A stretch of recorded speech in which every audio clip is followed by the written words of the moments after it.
سالانه لیکی مهاشش گنم جوتیاران دهی توارگردن لسایلوان. لدی سال دا تانو که گنم جوتیاران نهاتی وارگردن و جوتیارین قزازا خوشی گنم خودریه و ده ترمبیلان دا کتینه سرای.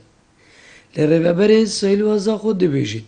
تانو که چرین مایو آگهداری جلای حکومت عراق و بومن نهاتینه تا کو بشین گنم جوتیارین دبره ور بگیرین. وده تقریبا و هیوه که امی حاضری خود کین و با تکنیکیل سایلوه و هیوه که سخبری سایلوه کتن و با مختبر جی تعقیم کری و تبخیر کری و که سایلو تقریبا واله 1000 تانه تیرام اوجی تجهیزا آشاد کن وان در 3 روزه خلاص بد بی وقتی دام حاضرین که 3000 تانه 15 سالی دوارگیرین و 15 جیل عدره ورگیرین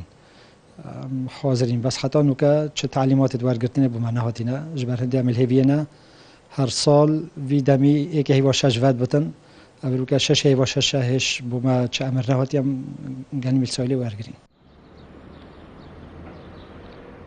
حکومت عراقی ای سال بریاردای کو 5 ساده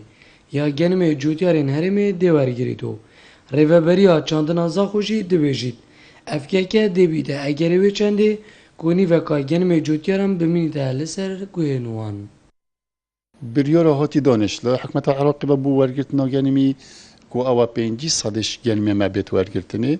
هکر هاتو 5 سال هات ورگرتنه مثلا ما پیش بین کردن بینا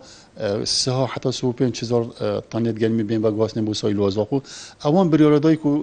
نیوا به کمی بیت ورگرتنه و هاتی حساب کنه کو بو حسابا ما زاخو و بهره ما زاخو بود و گاز نبود سایل وزاخو 21000 تانن هکر هاتو 21000 تانن تنه هاتن ورگرتنه ادبینم دهنده گنم جوتیاری مینتن ویری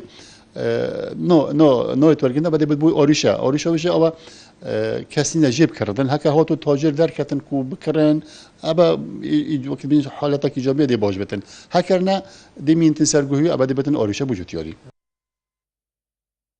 لدیف گوتنا ریوبریا چاندن لسنور قزازاخو 74000 دونه من ادیجی گنمی هاتینه چاندنو دبیته زیده تریجی 35000 تانانو سیلوازا خوشی هر سال پیشوازی ل 3000 تانان دکد. لدیف بریار حکومت عراقی دی گنمی ای سالی جوتیارین هرمی 5 ساده دهی تورگرتنو دوید او رجامای او خواه و چنده بخواه چورا سر بکن دا کو گنمی وان جناف نچید. زیروانگولی با دینان ساد زاخو